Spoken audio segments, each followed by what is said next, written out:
Vladimir Putin? Think about what this means, on top of him sending love letters to Kim Jong-un. No, think about it. He thinks Vladimir Putin is his friend. What about the American people? They should be your first friend.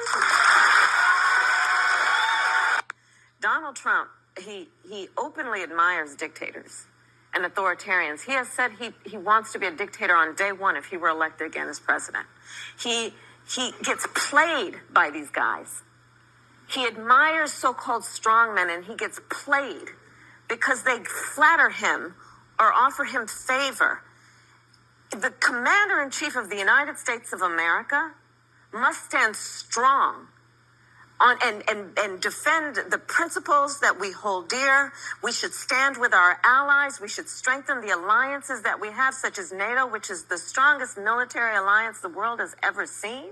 We must stand with our friend Ukraine, where Russia is attempting to change borders by force. And then you hear, if everything I've heard about Bob Woodward's book is right, Donald Trump secretly sent COVID test kits to Putin for his personal use.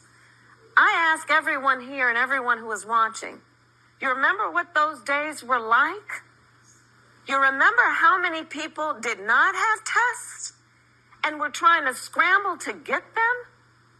You remember how rare it was to have one? You remember people by the hundreds were dying every day? We would watch the number every day being reported of people who were dying, people who were in hospitals without their family, where the only touch that they had was of a nurse that they hadn't met because the family could not get there. And this man is giving COVID test kits to Vladimir Putin?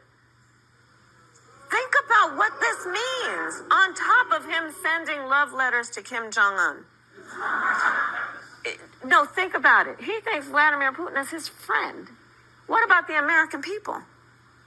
They should be your first friend. Donald Trump, he openly admires dictators and authoritarians.